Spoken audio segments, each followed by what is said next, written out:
Dans le secteur agroalimentaire au Togo, une jeune entrepreneur s'investit dans la transformation de matières premières locales. Ouro Agoro Amina Azia, responsable de Minagro Group, dans son dynamisme, met un accent particulier sur les produits périssables, notamment la patate douce à chair orange. Tout part de cette ferme agro-pastorale Biomonde à Moussoukopé. Dame Amina vient s'enquérir de l'état de santé de sa matière première. Ce qui m'intéresse beaucoup, comme votre nom l'indique, Biomonde, c'est du bio. Comme vous le savez, nous sommes ici à Biomonde. Nous faisons la production bio. Oui. Pour la préparation, rien que des choses bio. On n'utilise pas les pesticides chimiques et autres là.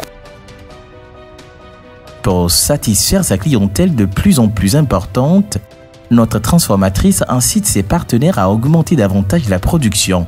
Avec les tubercules de patates douces, la production devient de plus en plus importante à notre niveau. Donc nous avons déjà commencé la collaboration en prenant certains tonnes de leur matière première à Adidogomé. Mais plus la demande devient forte, on les a demandé de pouvoir élargir leur champ pour qu'on puisse avoir toujours la capacité de production dont on a besoin.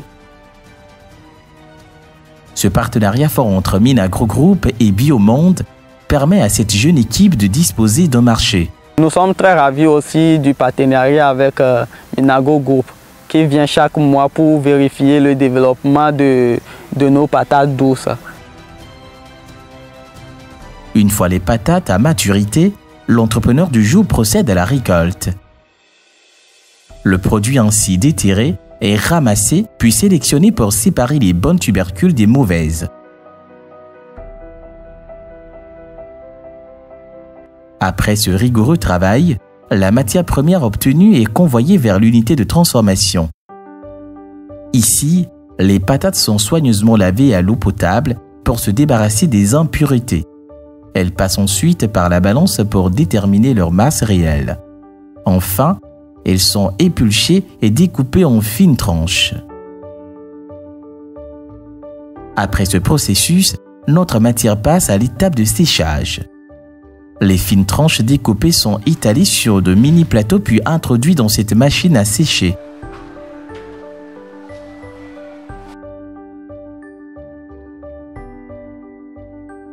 Au bout de 2 heures de temps, la patate séchée est retirée et prête à être moulue. Après avoir fait la mouture de notre patate douce, nous sommes dans l'obligation de le tamiser pour enlever tout ce qui est comme débris qui peut contaminer le produit fini. Donc nous rendons le produit fini propre après tamisage et nous emballons cela.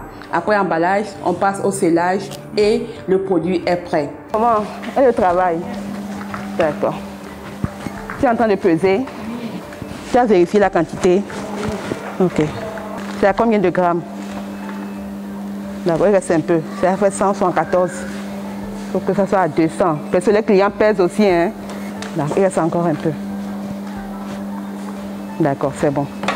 La farine obtenue rentre dans la préparation de plusieurs mets, surtout dans la pâtisserie.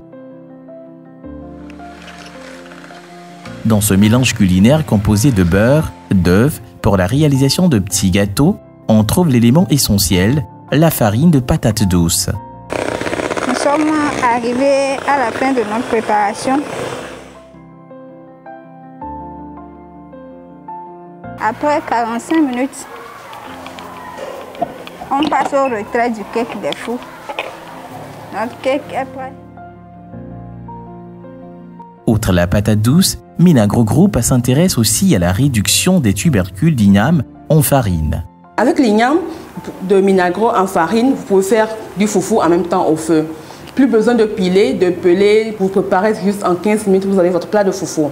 Donc, faciliter l'accès à nos confrères, à nos sœurs pour pouvoir avoir toujours leur mets sur la table.